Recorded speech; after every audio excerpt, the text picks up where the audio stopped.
We're really excited for this next section. We have 5 youth speakers up here. We're really excited to hear from them. And they're going to have the opportunity to introduce themselves, but I'm going to kick this off by introducing Ana Lilia Soto.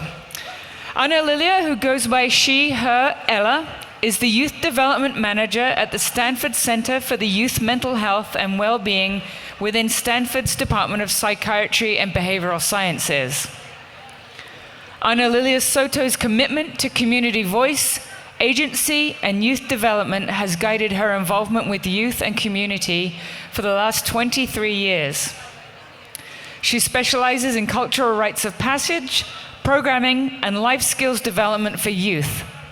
She has extensive experience working with foster care youth, pregnant and parenting teens, gang-impacted youth, and youth in crisis. Ana Lilia has created, developed, and implemented empowerment curriculum for under-resourced youth aimed at encouraging youth to acknowledge their own potential using a philosophy grounded in culture, identity development, resiliency, and acknowledgement. At the center, Ana Lilia focuses on supporting youth voice, provides technical assistance to Alcove partners in developing their youth advisory groups, facilitates the statewide State Youth Collective, and ensures that the youth perspective is included in all the center's goals and touch points. Please join me in welcoming Ana Lilia Soto to the stage.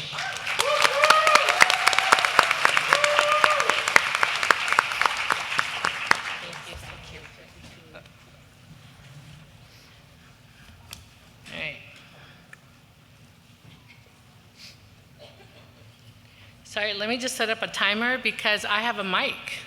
And if I don't have a timer, we're going to be here all day. All right. So thank you so much for that warm welcome. And again, appreciate being able to share with all of you all the amazing work that we've done. Thank you so much to the Calciano Foundation for having us be here. And also to uplift the power of youth voice. As an adult ally, I am a catalyst. We get to work with our young people and really bringing their voice into the development. And thank you also to my team and Steve. This was actually gonna go, he was gonna do the whole thing. And he was like, Ana, we need to hear from you, the youth. And all of a sudden, I am now here with all of you. So I appreciate that. Thank you. So you've gotten to know a little bit about me, and first, again, I want to appreciate the time and the energy, but before we start, let's just give a round of applause to our young panelists.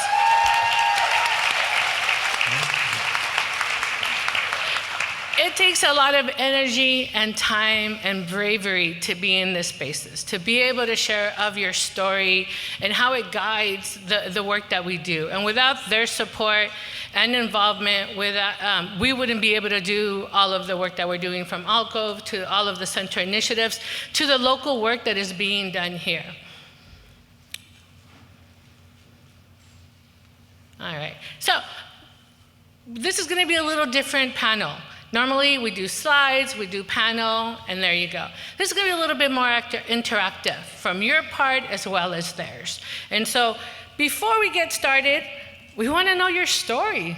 We want to know how you came to be with us here. So if you all can, and we'll start with Rochelle, share a little bit about yourself and what inspired you to get involved with youth mental health advocacy. Hi, my name is Rochelle. I go by she, her pronouns, and I am part of CYC. I've been a part of mental health-led groups since high school, such as Jóvenes, CADI, and now CYC. Through my lived experiences, I want to advocate for change and reduce the stigma in mental health. Thank you. Let's keep it moving with Leah. Hello, sorry, hold on. I'm short. Give me 1 second. My name's Leah. I use she, they pronouns. I'm a local youth here today. I started getting involved in youth advocacy for mental health around age 8. because that's when my mental health sort of started, I guess.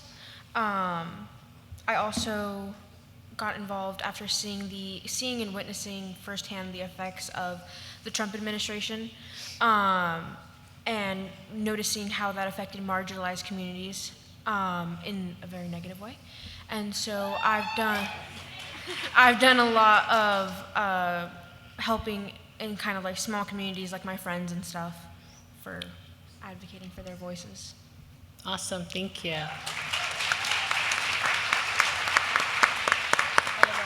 Okay. Hi, my name's Natalie. I go by she, her pronouns, and I work with the Youth-Led Leadership Alliance. And I got inspired to get involved with youth mental health advocacy when I saw mental health issues at my own school since I was in 5th grade. And especially my own experiences, the adults didn't know how to handle my mental health or my friends' mental health. And then that just caused me to, want to help bring more mental health awareness, resources and training, and just be a voice for youth who are too scared to say anything or have their own voice.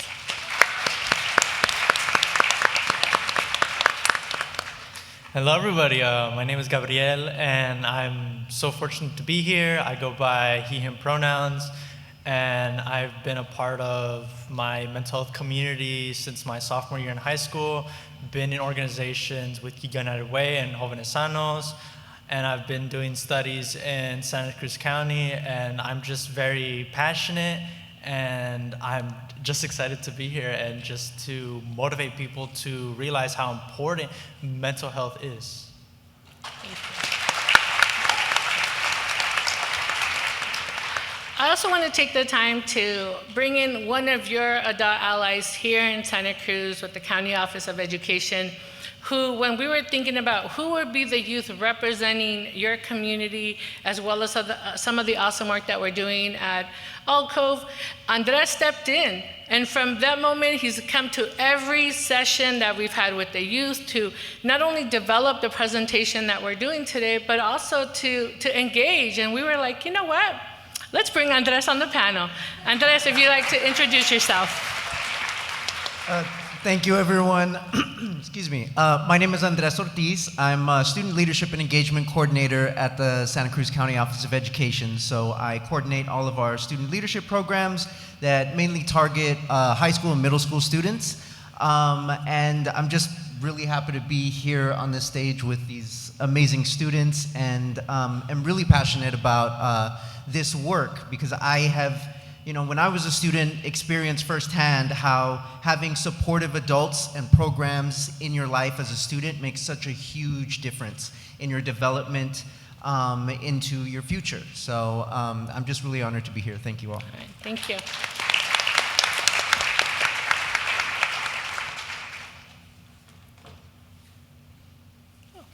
So to get us started, we were thinking I love being able to have a structure and a direction. And especially when we're gonna bring young people in, we were like, you know what, let's go over these learning objectives. What are the things that we have to do? I just realized I'm really big on that screen. So what we're gonna talk about is engagement strategies. We're thinking how do we really, to illustrate to you all the importance of youth voice, of youth engagement and inclusion.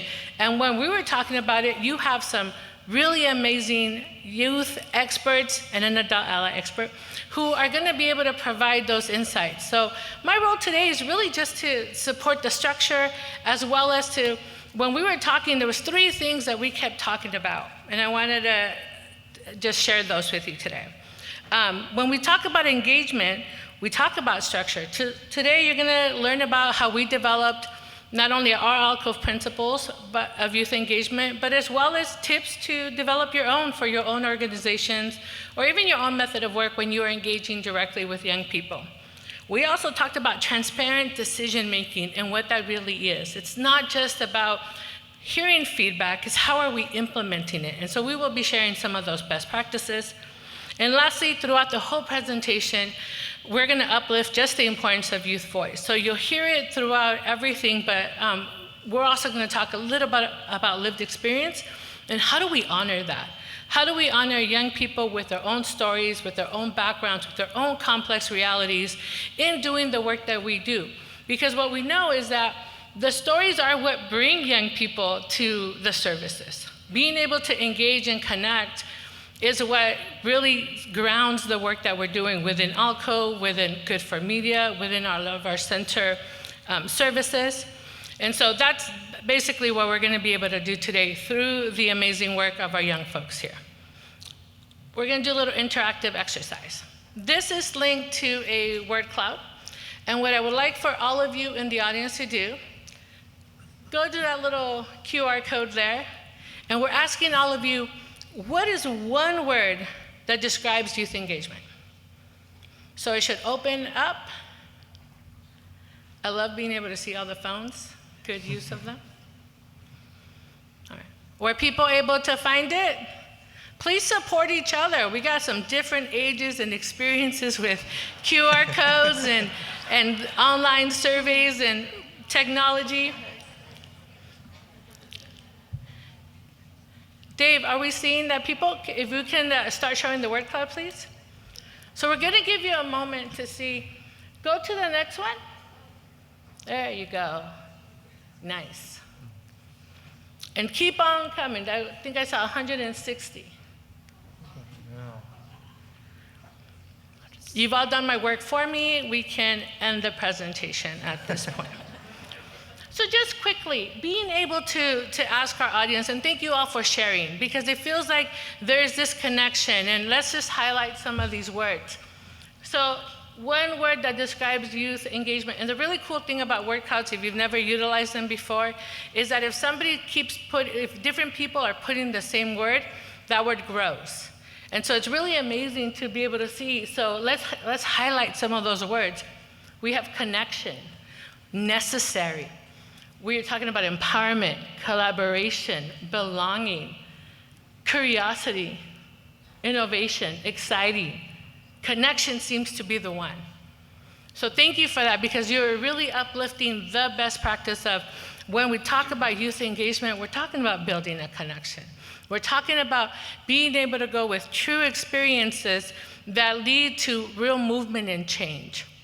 Dave, thank you for that. I'm going to send this over once it's finalized. I'll send it over to the Calciano Foundation. It'd be great for folks to have it.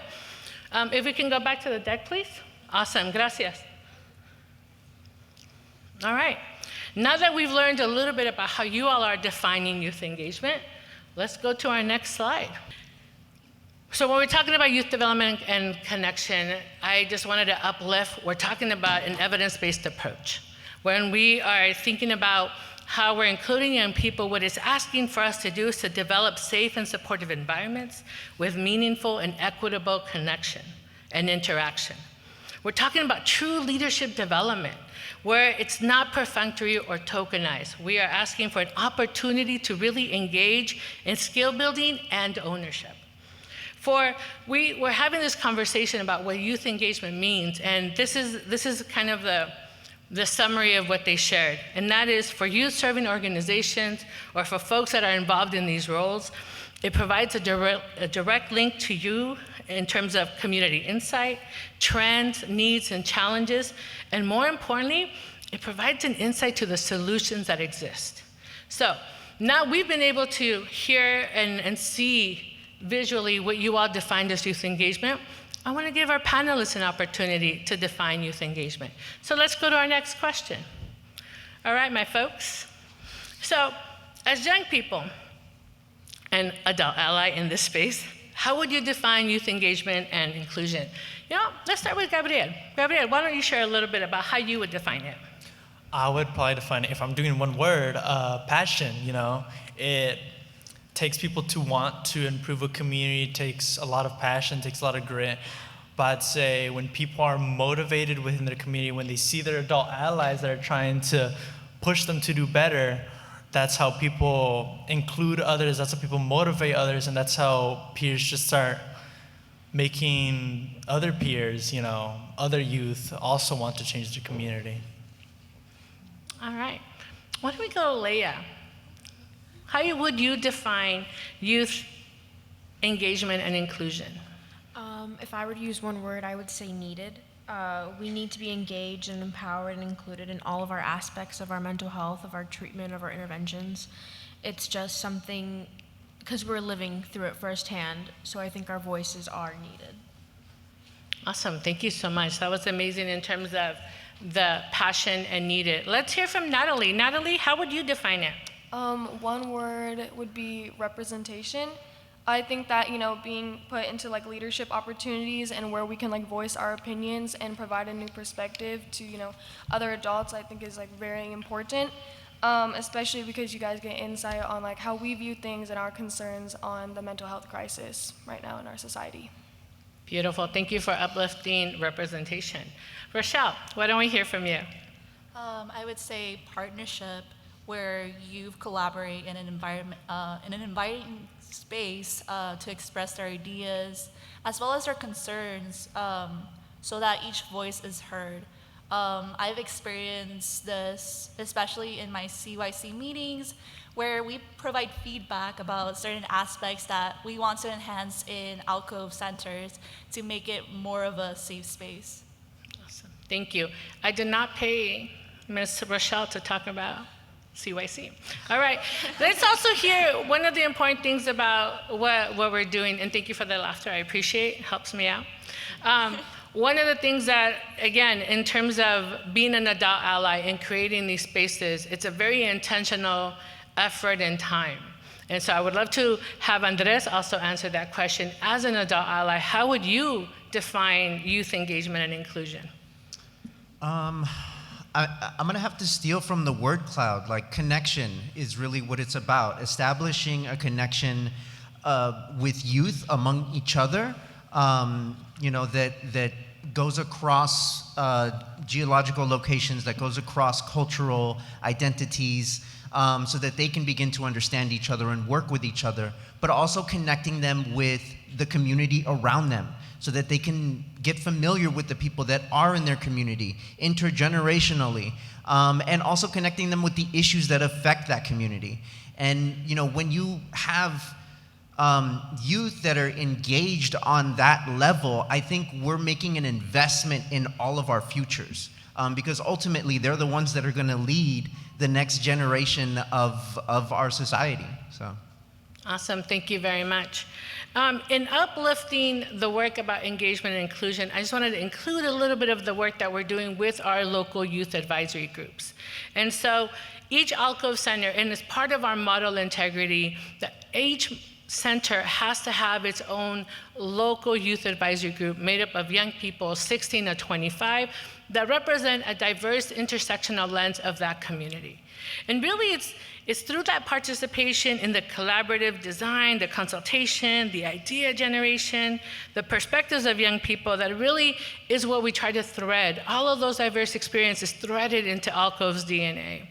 One of the things that I like uplifting is that local YAGs and the need for us in terms of when we develop model integrity, the need for us to have youth that are from those communities is that each community represents different needs, different challenges, different solutions. So having young people, your experts of their complex realities in each of those communities uplifts the work that you as an organization, in this sense Alcove, is going to be able to do to meet those needs. So I was able to ask our young people from our Central Alcove team, and when we're talking to them, it's like, what is it to you? How would you define youth engagement? And these are the things that they shared. It is intentional. Every connection that we're doing with our young people, we like to say with the YAGs and the youth advisory groups, I like to say that youth voice is part of development, it's part of implementation, it's part of service delivery. Youth voice are intertwined through all of the developing Alcove Center. It's not transactional. We're not just asking for feedback, we are inclusive in the way that we work with our young people. It's empowering. We're creating spaces of direct feedback, we're creating spaces of actual decision making. It's not tokenistic.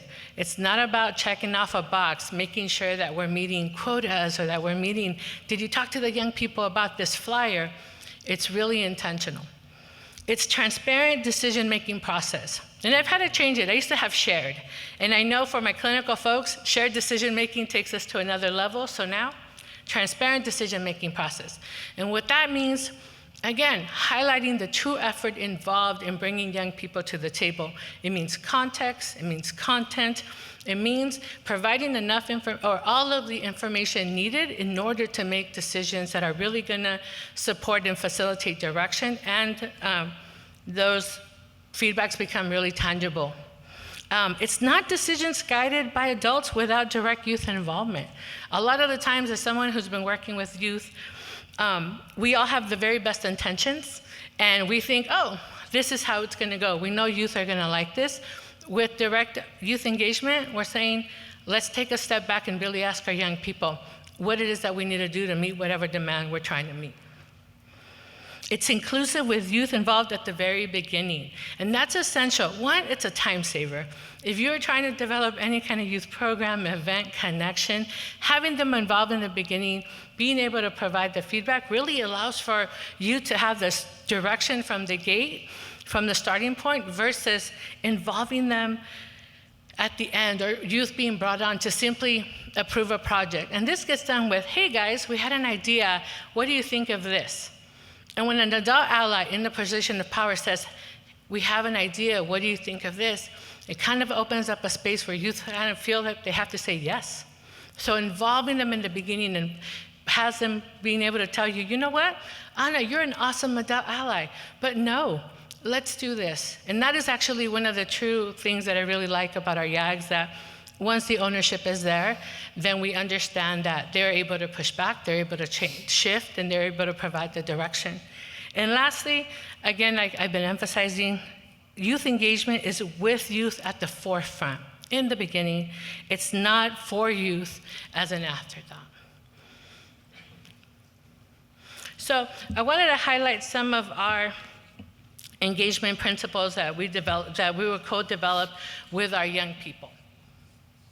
And these youth principles really highlight the way that when I was working with our YAGs in the beginning, our regional YAGs, we ensured, and I'm sorry, Jen, youth advisory groups. We really thought about how are we really gonna uplift this involvement, not just in developing a center, but really creating a model of how our partners are gonna support young people in developing a center.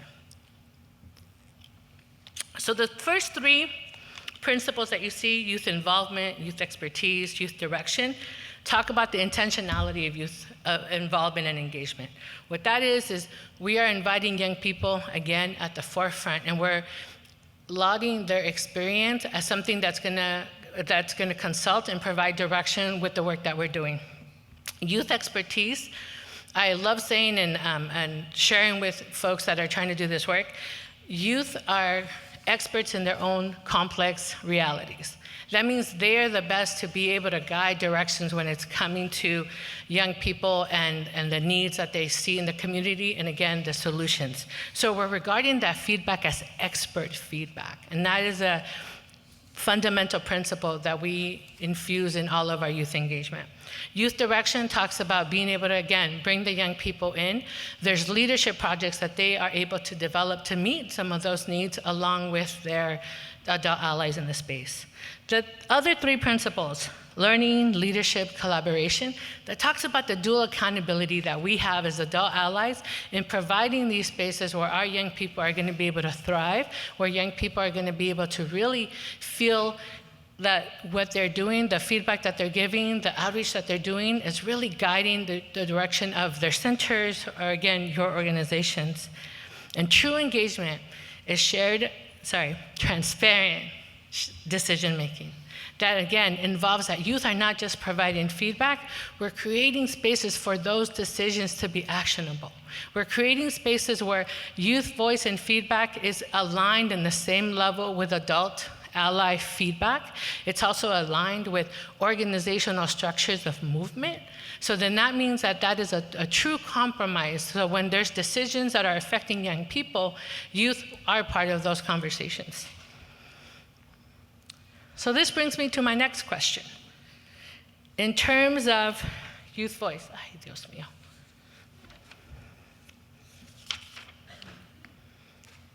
Actually, what that brings me is the tips and ideas that we developed together to provide to you. So we're going to have our young people share those tips and ideas.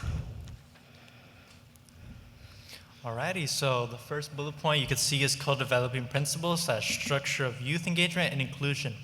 What this basically means is we want to collaborate. We want to work together. We want to be on the same table as all of you, and we wish to continue developing structures to further enhance our collaboration. And then I'll hand it off.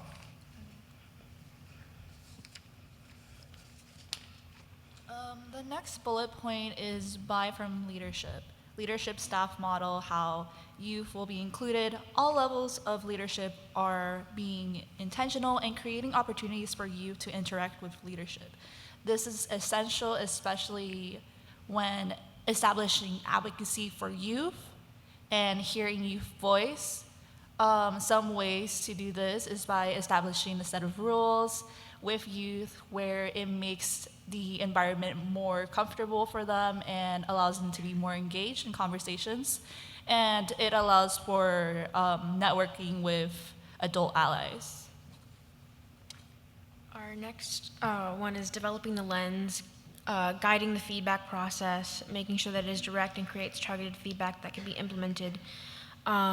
Basically not asking open-ended questions in a sense, and just, structuring the feedback or the questions to make it easier to answer. Yeah, thank you. Okay, so the next bullet point is words need to connect to action. Words matter, tone matters, expression matters. So, obviously, I've worked with a lot of adult allies and everything, but what's important is that you actually do what you say you're gonna do, and that you, obviously just take that into action,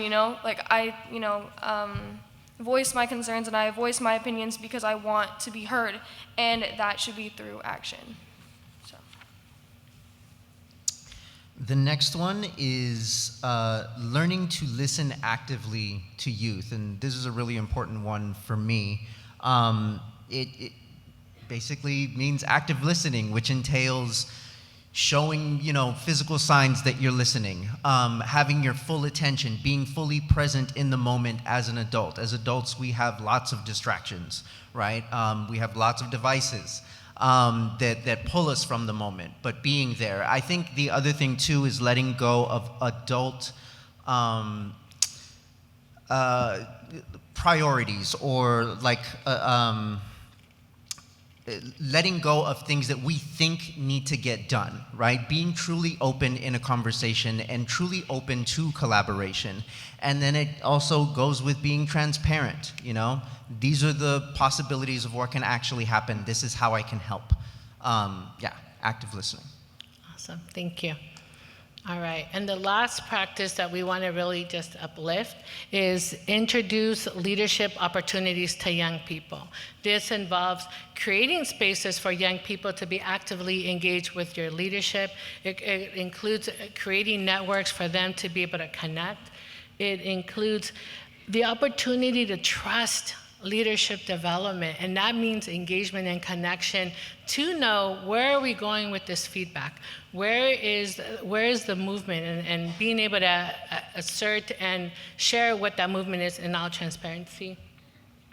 And then again, opportunities to network and create systems of true advocacy. So being able to engage your young people in shifting and changing organizational structure.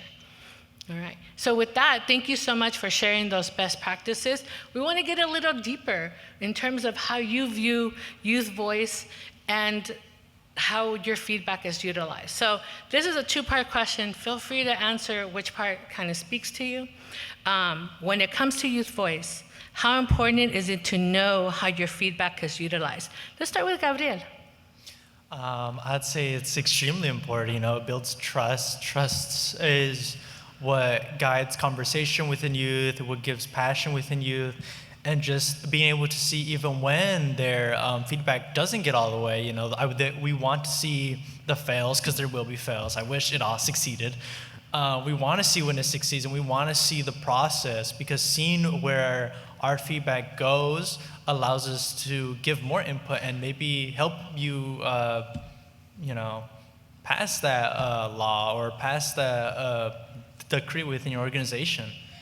Nice. So what I'm hearing, Gabriel, is that you want to not just provide the feedback, you want to see how it's utilized, and better yet, you also want to see if it's not working. If there's challenges to it, like how best we can include you in that. So we learn from those challenges, we learn from the successes as well. Thank you for uplifting that, Gabriel. Why don't we go to Leah? When it comes to Youth Voice, Leah, how important is it to know how your feedback is being utilized? I think it's super duper important because youth, we notice everything and we internalize everything, I feel like. I could just be speaking for myself, but actions need to match words. And I think that also, again, brings in the trust aspect of we want to see that our feedback is important to you. And when you say you're going to do something about it, we want to actually see that you're doing something about it and not just talking. Because words they have a lot of meaning, but if you don't back it up with action, it means nothing. Yeah, let's highlight super duper and uplifting that words connect to action.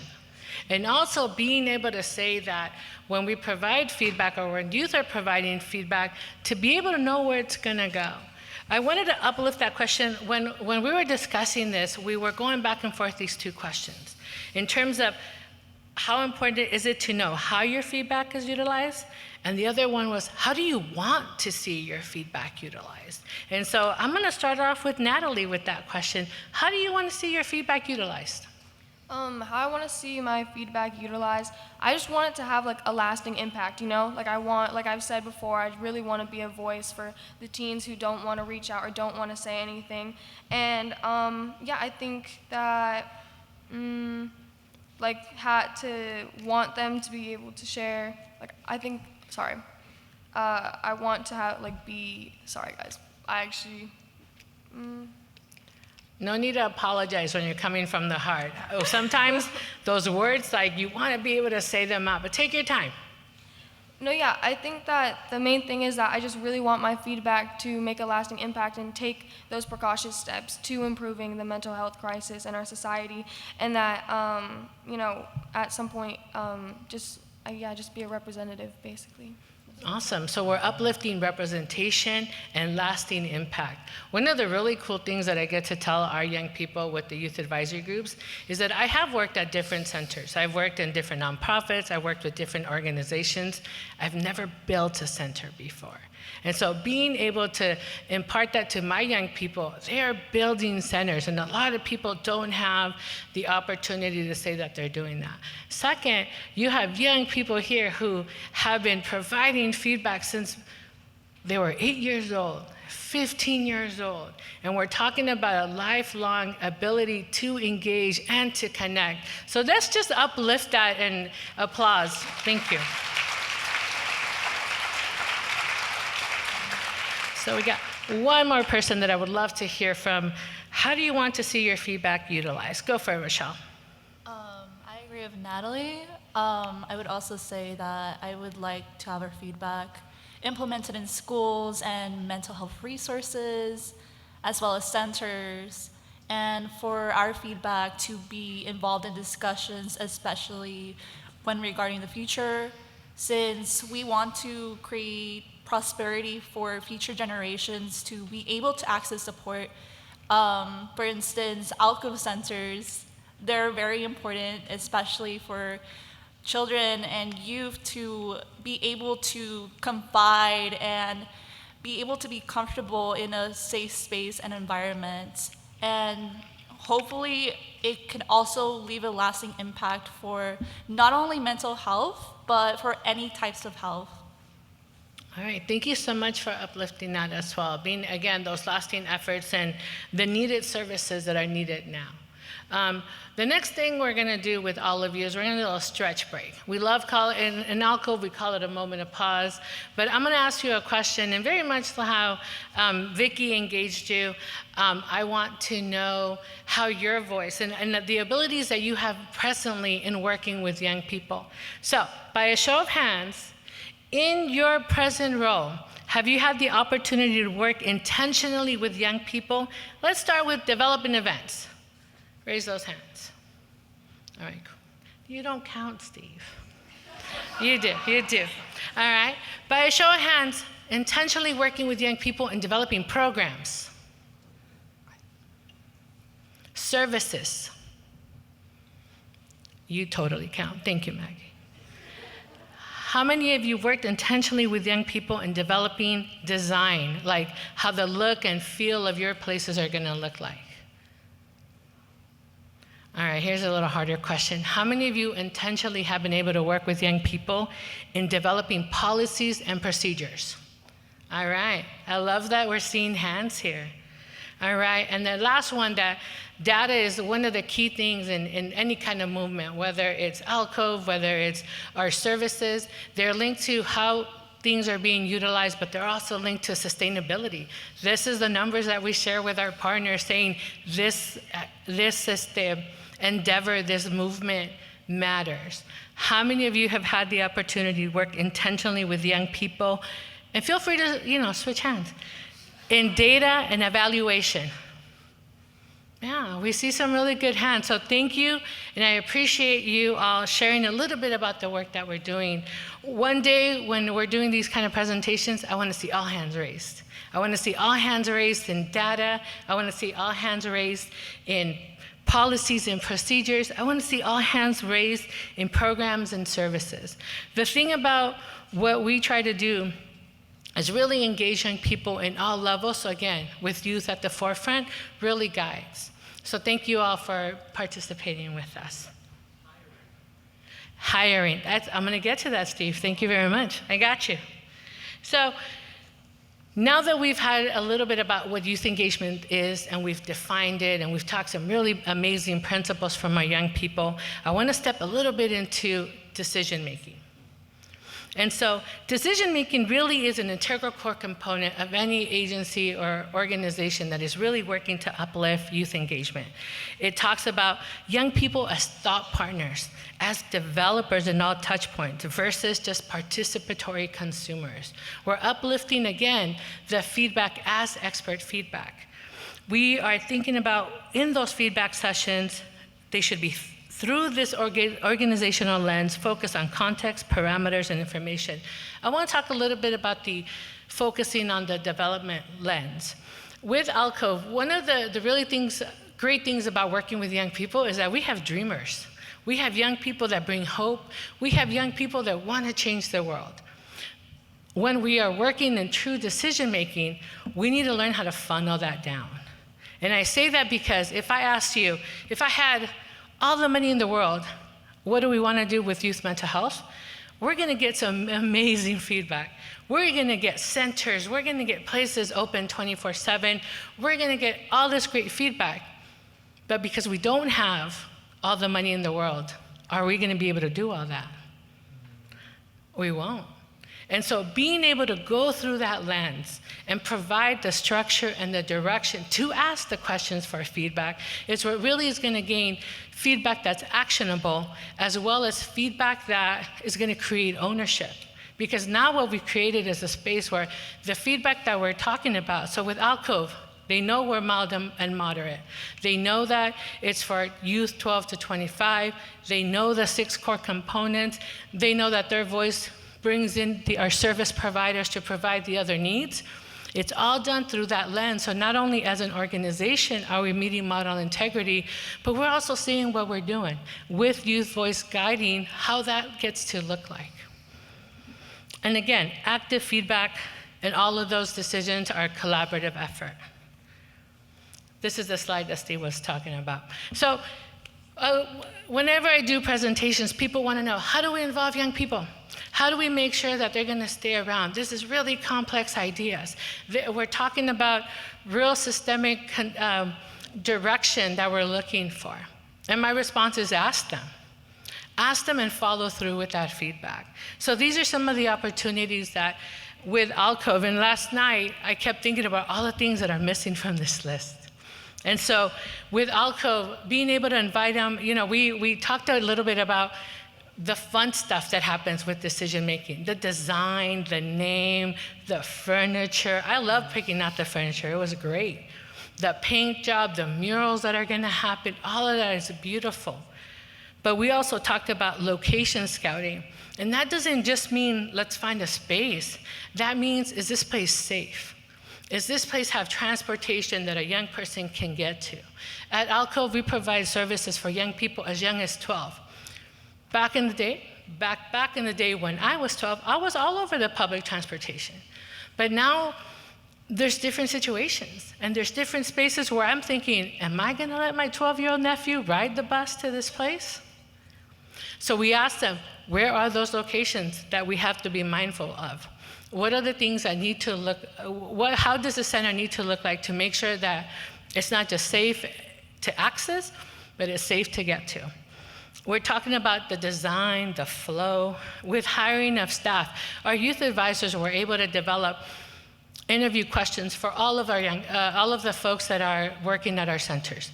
We're talking, they've interviewed clinical directors, they've interviewed doctors, they've interviewed the nurses, they interviewed the clinicians, the peer support specialists, and that's because, again, we're trying to save time. If I have young people sharing the vibe of somebody that's giving off, I'm going to listen to that. I'm going to ask folks to come in and apply for us that have worked with young people. We work with a lot of different concerns and issues. Having them be part of those panels really helps out in deciding, are these the right fit for our centers? And it's a lot of fun. I would encourage you all to include them in the hiring process. We are talking about our young people being active and how do they want young people welcome to the center. When I first started our youth advisory group, I did a retreat on check-in for 4 hours, just check-in.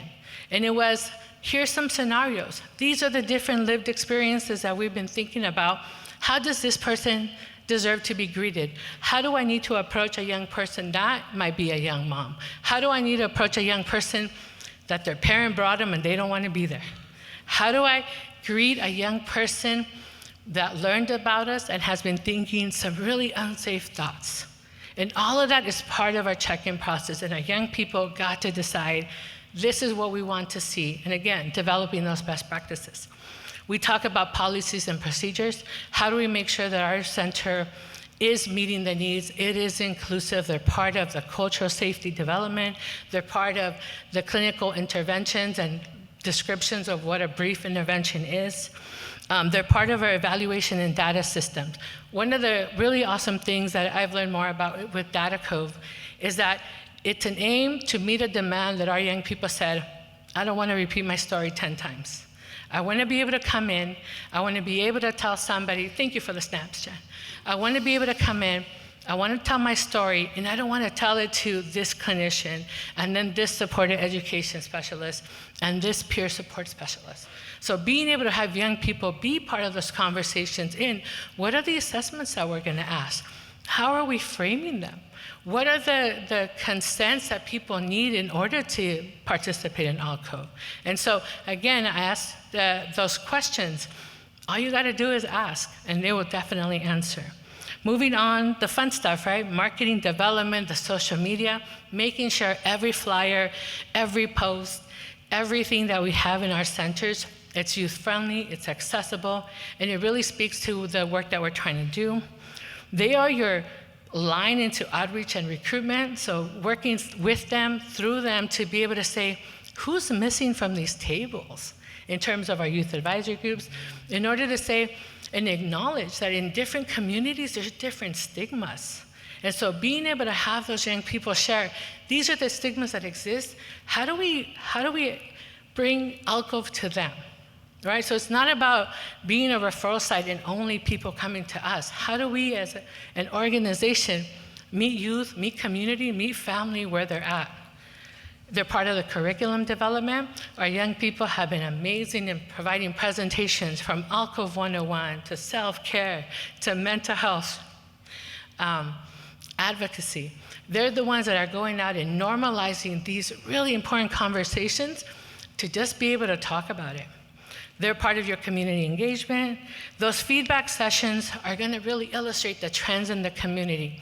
One of the things as the youth development manager, when I started my YAGs, I love working with young people. Somebody who's been working for 25 years, I now have young people that are in their mid-30s. One of my young people just turned 40. His son is graduating from high school. I started working with him when he was 15. And one of the most amazing things is when I started this work, we talk a lot about the seeds that we plant, and being able to say, you know, sometimes we won't get to see the seeds. I've been able to see the seeds, so very cool. But what I wanted to just uplift with that is being able to have a young network, and if I wanted to, those young people that I started working with when I was 25, they will still be providing feedback. But what happens is that trends change. So within our youth advisory groups, we have young people, they commit for a year, they get to stay for another, they get to join our alumni networks, they get to participate in the statewide feedback loop.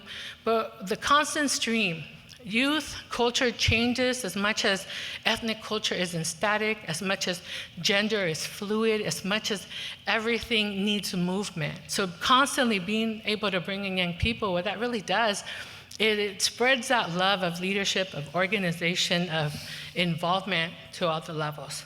So hopefully what Liz just shared is, if you want youth feedback, all you gotta do is ask. They're more than ready and prepared to be able to provide it. Thank you. Let's snap that. Thank you. I appreciate it. All right. So you've gotten to see the methods and the ways that we try to bring our young people into every level: development, implementation, service delivery. Now I want to hear from our folks. So for you, how do your adult allies show that your feedback is trusted and validated? I'm going to start with our adult ally today.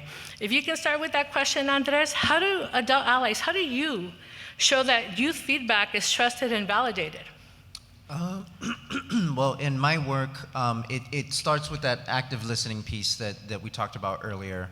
But as you start on the work or the collaboration with youth, it starts with always checking in, always providing updates on how things are going, how the project is going, and being transparent with, you know, obstacles or challenges that come up in the way, or when the vision has to change because of some unforeseen circumstance.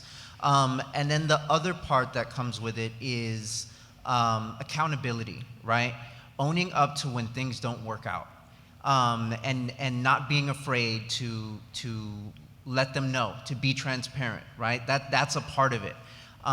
Because, you know, as was mentioned earlier, we are the examples. And so when things don't work out, when things fail, you know, it's our responsibility, it's my responsibility to show an example of when things fail, this is how you deal with it. This is how you navigate it. And that, to me, shows, I've seen it shown our youth that we're there for them, that we're really there to collaborate, and that we care about their vision, and we're going to do everything that we can to hold up our bargain so that their vision can be realized. Thank you very much for uplifting the active listening and the direct involvement in working with your young people. I also want to hear from our young people, and like, how do you know when your adult allies, from your adult allies, that your feedback is that's my accent, is trusted and validated? Rochelle, why don't we start with you? Oh, okay. I might use CYC as an example. So during our meetings, we establish a key system where we set a list of things where it establishes confidentiality and also tells us to keep an open mind, especially when we're engaging in conversations. And so adult allies sometimes ask us questions or says, oh, can you tell me more about ... And I feel that that helps us engage and makes us realize that, oh, okay, our thoughts and beliefs are being validated in this sense. And yeah. Awesome. Thank you for uplifting that. So I'm hearing those crafting of agreements, those norms to be able to kind of develop the tone of what this body of young people is going to be able to do, and those follow-up questions. I love that. Can you tell me more? ... Again, ask them and they will answer. Gabriel, why don't you share a little bit about that question? I'd probably say, again, results, and also about it being entrusted, being able to be entrusted in such a big audience. People had to have seen what I've had to say, seen what my peers have to say, and realized that our feedback, our opinions are valid. And just being able to voice it, and for people to see value within it, and to bring them back to their own community and talk about it. It just really empowers youth, myself and others, to speak more, and just to keep in the back of our minds that people are gonna keep uplifting us, people are gonna keep putting us on bigger and bigger stages to share what we have to say. It's a pretty big stage to share what you gotta say, right? Yeah. Awesome. All right, thank you. Leah, would you feel comfortable in answering that question? How do your adult allies, and we have one of your amazing adult allies here, how do they show that your feedback is trusted and validated? Yes, so I'm actually going to use the adult ally that is here. Her name is Maggie. She is part of the Diversity Center here in Santa Cruz. And I think one of the things that Andreas pointed out is active listening. I feel like Maggie is a very great active listener, asks me follow-up questions, is engaged in the conversation, and then acts upon what they say they're going to do. And gets me involved, which I think is very helpful when I, share something. Like, for example, for queer prom, I was like, oh, like I feel like this should be a theme, and then she was like, well, why don't you join the prom committee? So just trying to get me more involved in my feedback, I think, is very helpful. Awesome, thank you. Natalie. I think everybody's kind of, there's like active listening and everything, but I also think a really big thing is how you respond to my ideas. Like, your demeanor and your tone matters a lot, and it definitely influences how much I'm willing to share, especially because I'm going to be so vulnerable and share my own experiences and my opinions. And I actually work with Andreas with the YLLA, and definitely something I can say is that he's exposed me to so many new opportunities, to voice my opinion and everything. And he's, like he said as well, like constant communication, always updating me, and just always keeping me informed on like new developments and like new, basically just new opportunities. But yeah. Awesome. Thank you very much for uplifting. Let's, give that a round of applause.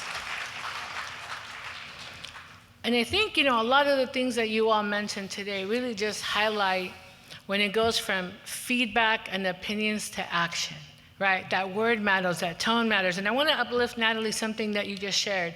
By sharing, you are being vulnerable. You are saying, hey, this is an idea that I have in front of adult allies who have very vast degrees. This is something that I want to think about. And so being able to validate that and respect that, again, leads to our true ownership, leads to saying, hey, this is a safe space where I can share not only my idea, but I can give you ideas on how to create change, how to create movement. And so the next thing that we're going to do, before we talk more about transparent decision-making and have our young people share their best practices for what that means, I want to ask another show of hands so we get to stretch again. So, when you were young, so 15, 16, 17, would you have said that you were an active thought partner with an organization? All right. Some hands. I give it to you. I was young 35 years ago. I was not an active thought partner in any organization. And again, let's uplift the fact that you have young people that have been doing this work since 8, 12, 15, in college and are doing this work and are creating movement. And you have all of these young people here who are able to be these active thought partners. Again, My dream of when I ask this question in 20 years, when your young people are adults having their careers, I want them all to raise their hands and say, I was an active thought partner in an organization when I was 15, 16, 17. So moving forward, what is transparent decision making? I realized that I love this whole what it is and what it's not. It's the best way to be able to share information. But what it is, it's collaborative. Again, we've talked about how we include young people, not just in providing the feedback, but you're asking for the direction. You're asking for tangible feedback that can be utilized. It's transparent. And this is where my folks who are doing direct work, my adult allies who are working with young people, we recognize that this is where it takes effort. Being able to provide context, content, information that is going to allow our young people to make, not just provide feedback, but to make a direct, tangible, actionable movement in terms of that direction. Again, uplifting my next point, it's informed. It's intentional, it's focused on a direction. Again, we're utilizing that lens of movement to be able to say and guide a feedback session that is very direct and this is something that we're seeing, what are you gonna think, what do you think about it? What are some ideas that you have? What are things that we can implement? Then we're talking about impact. And again, it's a compromise. It's being able to understand that in order to make a decision and to create movement, we all have to align with our youth feedback, we have to align with our adult allies and the organization needs. And unfortunately, we have to be very aware of parameters. We have to be aware of funding, we have to be aware of red tape, we have to be aware of different permits that exist. So all of that together is that compromise for movement. So what it's not only focused on youth needs. And I want to uplift that because when we think youth-led, we think it's only their direction. As an adult ally, it's our responsibility to provide the structure. As an adult ally, it's our responsibility to be very realistic and truthful about movement. Can movement be done? Yes. But it also needs to be very transparent. So if we are engaging our young people and say, what do you think of this? And they give us this beautiful hope and dream, and we can't do that, that's a disservice. So being able to say, let's work together, bring that hope, bring that energy, this is what we can do. Let's do phase 2, let's do phase 3, but be very, very upfront with the direction. It's not information as an as-needed basis. As an adult, as a young person, I remember that in all kinds of spaces, from when I started working when I was young, to even being able to be within my own family, and if I would ask a question, you don't need to know. You're too young for this. You're not going to understand it. It's complex. So here, we're walking in with our young people. Hey, it's complex, but my job is to make it tangible. Hey, it's complex, but my job is to make sure that you understand it so that we can make those decisions together. It's not only focused on adult allies' expertise and intention. And so let's uplift that. We have a lot of people in this room who have a lot of degrees after your name, who have been working with community, and I can say that for myself. When I started the YAGs and when I'm working with young people, I'm always like, I totally know where this is gonna go. I'm gonna ask this question, they're gonna go over here. More often than not, I'm pleasantly and humbly surprised because they're like, Anna, maybe when you were 15, that is what the answer was needed. But now let me introduce you to what we're going through in 2024. But remember, we have some beautiful intentions. We step into knowing how systems work, and so we jump into those solutions without really creating the space for them to tell you this is what we need. So love those intentions. Let's hold on to them and work together. And the last one, the idea of what is best for youth. A lot of young people will tell you, these are the challenges that I'm having, and I want to be able to, and adult allies, we want to be able to support, so we go into those solutions, and this is what's best for you, and this is what you need to do. I had to learn how to strike, this is what you need to do, to let me know what you want. Let me know what it is. What is the support that you're looking for right now? And it's a big hint that I'm giving you all today. Now, to share more of our shared decision transparent decision best practices. I'm going to have our young people share.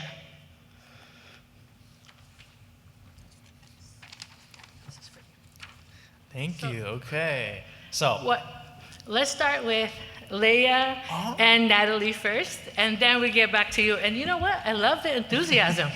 All right. He's like, you know what? Let me give you these best tips now. All right. Miss Leia, go for it. All right. Share decision-making best practices. Be honest. Transparent decision-making process. The transparent decision-making process should be explained as a compromise of all feedback, youth, adult ally, and parameters. I think you shouldn't, again, I think you mentioned it earlier, not give that parameter of if you had all the money in the world, because it will open up, we'll get great ideas again, but again, there'll be false hopes. So basically just not giving false hope, I think, is important. Okay, so the next bullet point is be authentic, share your humanity, create spaces of relatability, accessibility, grounding, partnership with youth.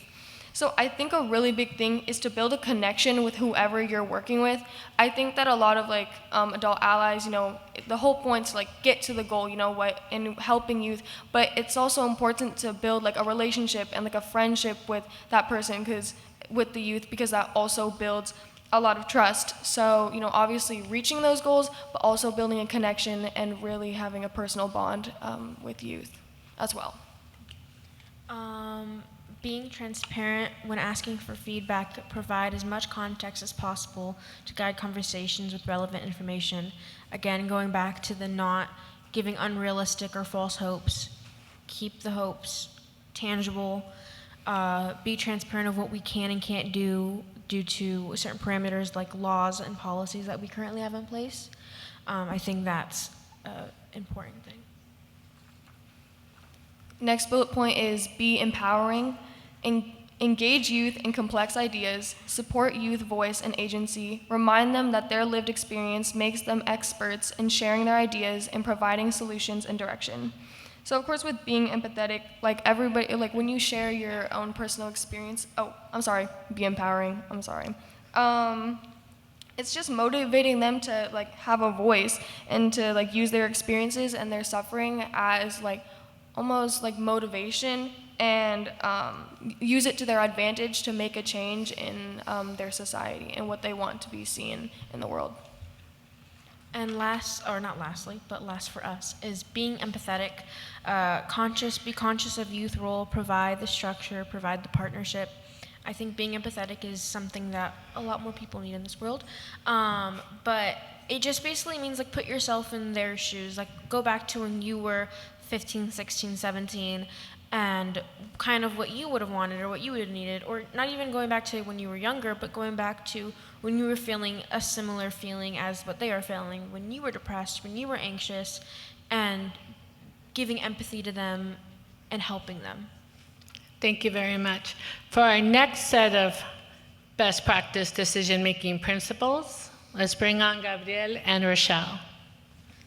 Alrighty, thank you. The first bullet point is being creative. A lot of people, like you said, your example, if you had all the money in the world, we could talk about all the thoughts, all the ideas that we have, but we always get stopped at we can't do that. But I would like to think of it as we can do it right now. So just being open and just soaking up all the ideas that you can. The next bullet point is be open-minded, be open to diverse experiences of young people. Not everybody experiences the same things.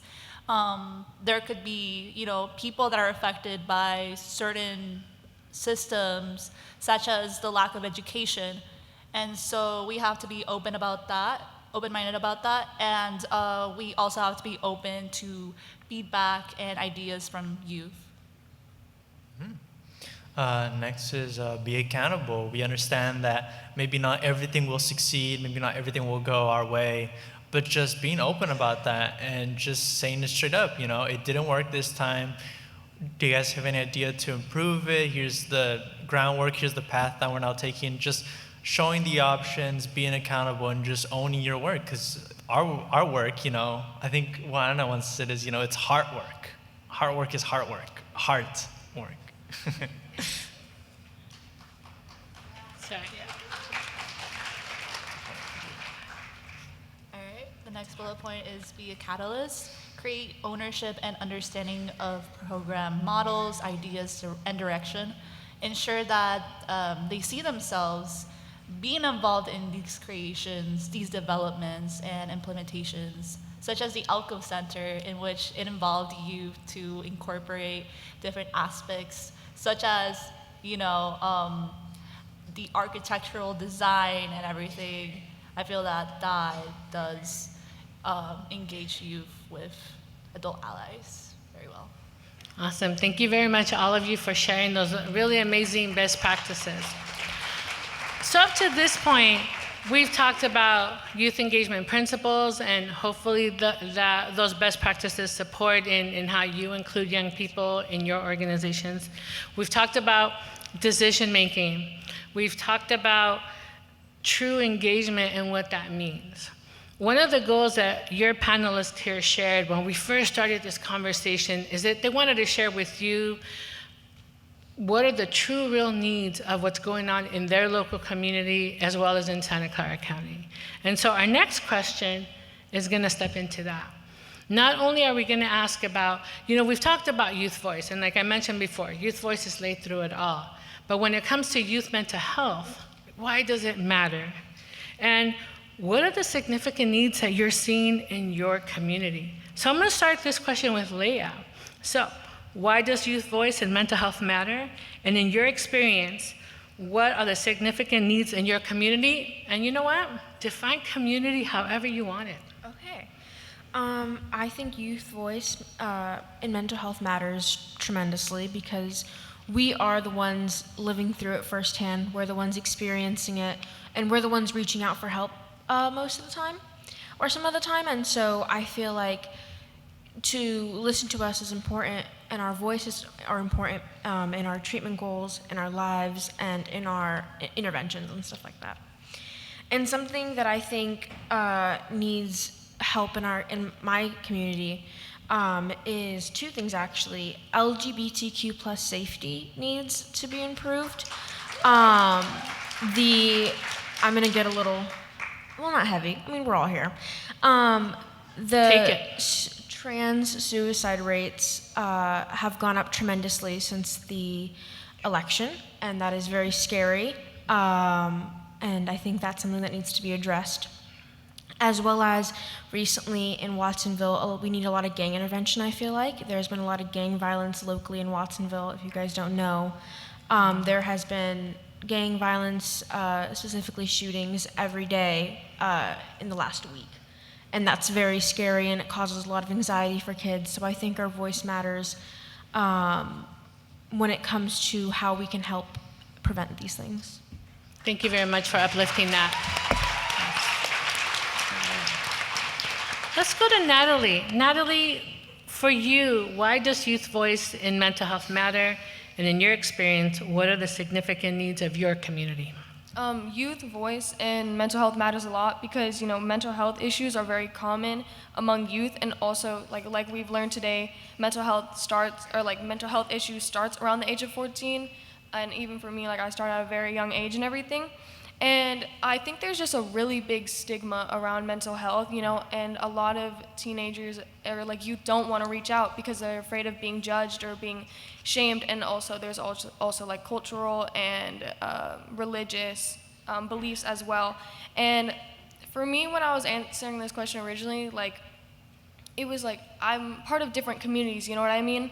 But what I've noticed is that a really big pattern is this stigma, and a lot of people, or a lot of youth, turn to these really bad and harmful coping mechanisms. For example, when I was in middle school, self-harm was a really big issue at my school, and then also where I live, Aptos, substance abuse is a really big issue. And I think that something that we really need to focus on is just providing these healthier habits and giving better advice that will, obviously turn them away from these harmful coping mechanisms. And I definitely think that to improve the needs in my community is turning away from the substance abuse, and especially because substance abuse, there's been multiple cases where a lot of the kids have like passed away from overdosing and everything. So I definitely emphasize that the most. Thank you so much for uplifting those needs. So we've heard from Leah and we've heard from Natalie. I would love to hear from Gabriel. Why does youth voice in mental health matter? And in your experience, what are the significant needs in your community? I would like to go back to how Natalie and Leah both made really strong points about substance abuse and about how, in general, Watsonville is very stigmatized with it being mainly a Latino community. And I know that there's resources in the community, but people don't take advantage of it. You know, I see students walking around vaping, and people, it's so normalized, and it's really sad that mental health in and of itself is still stigmatized, while people can be in school vaping or just not really caring about their mental health, about their education.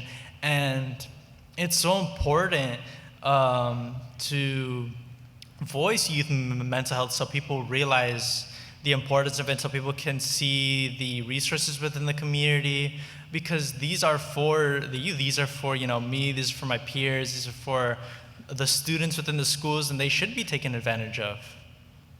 Thank you so much, Gabriel, for uplifting all of that. And Rochelle, would you like to take a stab at this question? Sure. Thank you. I also feel that youth voice matters because it does create a diverse perspective, since individuals experience personal experience, and in my experience, for example, since I live in a Latinx populated community, it's very hard to access resources and talk to individuals, especially what is going on with Donald Trump's administration. It's causing a lot of fears, and although there's not a lot of deportation in Trump's administration compared to Biden's, the fear is still affecting these marginalized communities. And I feel that by targeting accessibility, it will help a lot. Thank you so much, Rochelle, for sharing that. So what we've gotten is a really insightful glimpse into the current issues that are going on, from the suicide rate among our LGBTQ population, for the need to connect with our substance use resources and making sure we're making them accessible and youth-focused and youth-centered, from the different situations that are happening in the Latino community, and uplifting it to the national messages that young folks are receiving today. And so being able to bring in all of those aspects of lived experience in whatever program, event, organization you're developing, just really uplifts the different realities that young people are going through. I remember when I first started doing this work, and I told young people, most adults, they think that you're good. They think that all you do is go to school, you hang out with your friends, you have your phones, you have your games, and that's what is going on in your lives. Old school, not you all. I know you all are up and up. But what they wanted to make sure to know is that everyone, we don't know people's stories. We don't know the different realities that they're walking in every day in every community in whichever they live. And so the next point that I just really want to frame is the importance of engaging our diverse youth. Engaging, a lot of people want to work with folks that have these different experiences because they know all of that feedback is going to make their program stronger. But how do we take care of that lived experience?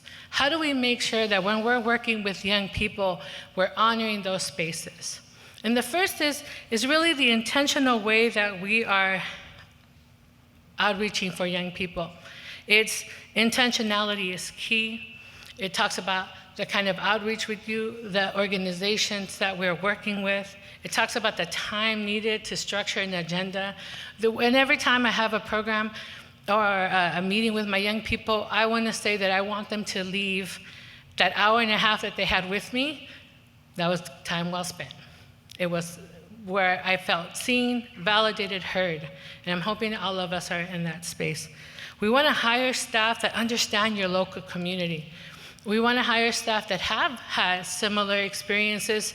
One of the things that our young people have shared, the constant need to reintroduce themselves, the constant need to translate themselves. So hiring folks from your community to support these amazing young people in providing that feedback guides less time in trying to translate.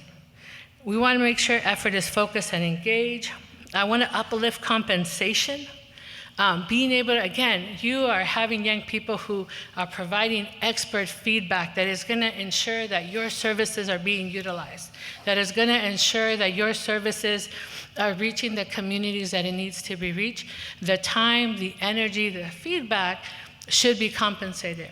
And I'm all good with leadership experiences and we're exposing and we're developing skills. As a young person, I reflect on this. You know, when I was in high school, I had 2 jobs by the time I graduated. I would have loved to have been a part of these organizations, but they never paid. And so seeing that I needed to bring in money to my house, I would choose to work versus to be part of change. And so I want to uplift the fact, choose and work with young people that want to create change. Let's try to compensate them, not just thank you.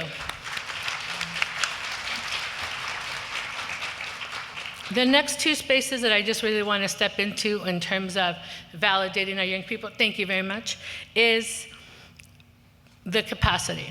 Making sure that you have young people who are working with you, that you know that they're going to school, they're young professionals, they're supporting their families by supporting their siblings.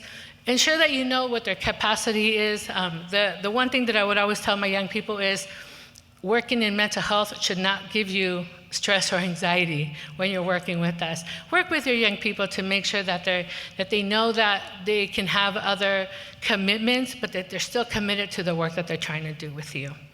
And lastly, I just want to uplift, and I think you've all mentioned it in terms of the creation of space and agreements, being able to create a space where, again, we're honoring those lived experiences. How do we ensure that when we're asking young people to walk in and share that expert feedback, that we're doing it in a way that is not re-traumatizing, that we're doing it in a way that they feel that being able to share their lived experience leads to different directions and movement and change? One of the things that I like sharing is that when I ask young people to talk about their lived experience, I'm not trying to re-traumatize them into what was their lived experience. But through that lens of what they experienced, how do we make sure nobody, if it was a challenging situation, how do we make sure that nobody goes through that again in trying to access services? If it was a great situation, tell me what happened. How do we replicate what you went through, what you felt like, to ensure that we continue providing those best practices in the work that we're doing? We're talking about creating spaces that are comfortable in sharing, that it's not performative, that we acknowledge that silence is also an answer, and that you don't have to put of yourself more than you need to. We talk about holding space, of honoring confidentiality. My young people have been saying this, I think, for the last couple of years now in terms of the agreements that we create in honoring vulnerable conversations. The conversations that we have, especially in the youth mental health advisory work, steps into lived experiences. It steps into different challenges that we're seeing. It steps into talking about how their friends were, whether they were hospitalized, whether there was attempts at suicide, whether it's just really challenging to define what you're going through when you don't have the words. So one of the really beautiful things that they've shared is what stays here. So the vulnerable conversations that we're getting together and learning of each other to create this movement stays here. What's learned here, the resources, the connections, the building of the rapport, the engaging in community, that's what leaves here. So honor the lived experiences of your young people. So 5 minutes. I might take longer because it's youth voice. I'm just letting you know. All right, so my second, you know what, we're gonna probably end with this question. So, through the lens of your lived experience, What is your vision for youth mental health in your community? What do you want to see? So let's start that off. You know what? Let's start off that with our adult ally, because I want to know what your vision is through your lived experience, through the work that you've done, to the young folks that you've supported. What is your vision for youth mental health? That's a good one. So through my experience, so I identify as a cisgender male, as a Latino, and one thing that I have as a vision is that more men will feel more comfortable accessing mental health and setting that example and decreasing that stigma for our young men and boys. Because I think in doing that, we're not only helping our young boys, we're helping everyone in our community. Thank you. Beautiful. All right, let's go down the line. Go for it, Natalie. Okay, so for me, it's to embrace mental health as a priority. And I think that, if we're just able to provide like a comfortable environment and, remind youth that, they're not alone in this fight for mental health, I think that's very important. And I think that, we have like a lot of programs who help with this mental health, but I think it's also good to emphasize, you guys as individuals, what you guys do and how you guys treat, teens who may come to you and everything, treating them with kindness and, wanting to help. And I think a really big thing I want to emphasize is consistency and commitment, reaching out to, noticing when, something may be off and always checking in. Like small acts of kindness is a really big thing and it builds a lot of trust. Because I think that, there's this belief that us teens aren't willing to reach out and we're like almost like a shell, like an unbreakable shell, we're not gonna open up. But really it's just, I think there's this belief that we're really stubborn and everything, but if you prioritize our mental health and you always show us care and everything, I think that's really gonna help uplift mental health and really help with building a bond and unity among our community. Thank you.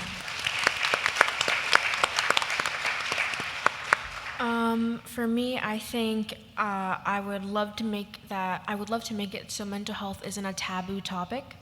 I feel like mental health in a lot of communities, whether it's Hispanic communities, sorry, I lost my train of thought. But all sorts of marginalized communities, it's typically a hush-hush topic. It's treated under the table, and I don't think that mental health should be treated under the table. I think we need to have more empathy around mental health because everyone goes through mental health.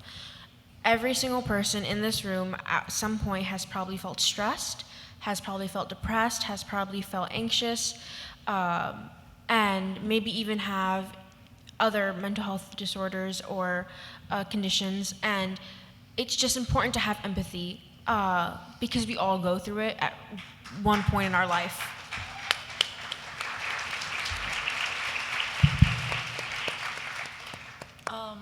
I would say establishing hope, especially what is going on in the media with a lot of issues, protests against what is going on, especially with immigration. It's a lot, and I feel that does horribly impact the mental health of many, many people.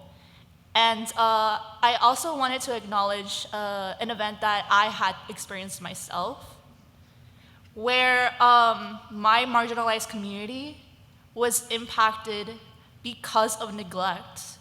So I don't know if you guys heard about the Pajaro floods. It impacted many families, many children, and it was devastating. It caused many irreversible damages, and now that it has been, 2 years, there's still some issues. There's businesses that have been closing down or experiencing a lack of funding and everything. And it's important to acknowledge these aspects, especially as a mental health advocate and provider. Thank you.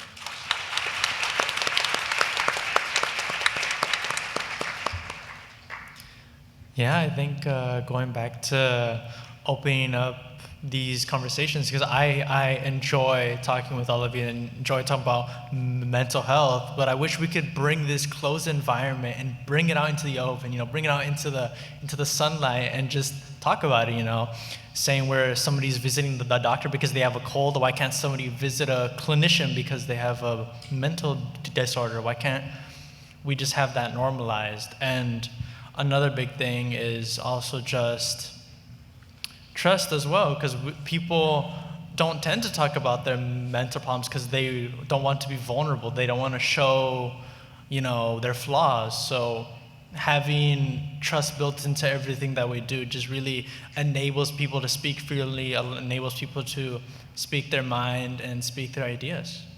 Thank you very much. As you can see, our vision, we still need a lot of work to do.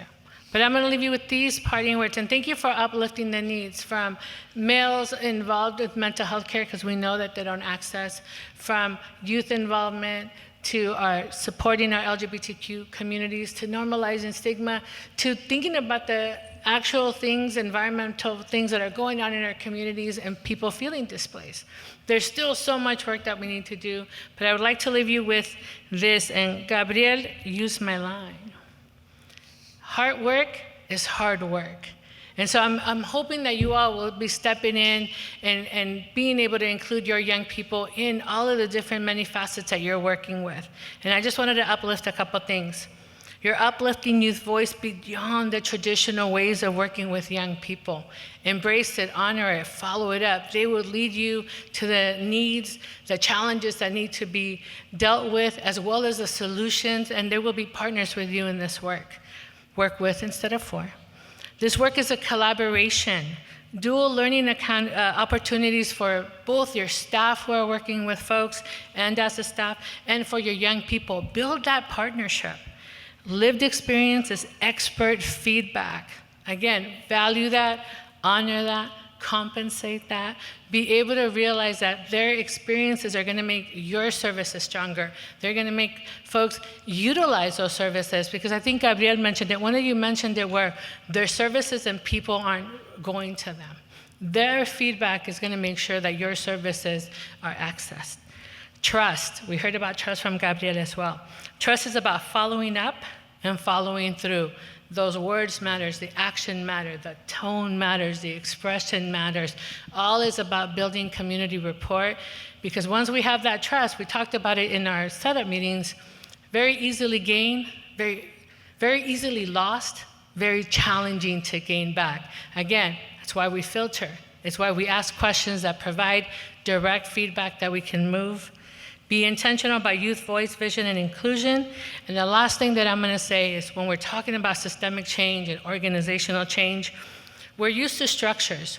We're very comfortable with how we do things, whether we're county behavioral health programs, whether we're nonprofits, whether we're healthcare districts, whether the county office of education. We all have processes that we've developed and that we're very comfortable with. What we're asking for and sharing is that those processes, they can limit innovation. They do limit innovation. And so we're asking for you to step in, find the balance. Find the balance of the innovation, the youth voice, meeting the needs, what we're seeing in our community, with also realizing that those systemic structures that we've built exist for a reason, to provide services in community. That balance, that's what you're going to be able to do in terms of uplifting those best practices. So with that, ladies and gentlemen, thank you so much for your energy, the holding of the space. Can we thank all of our panelists?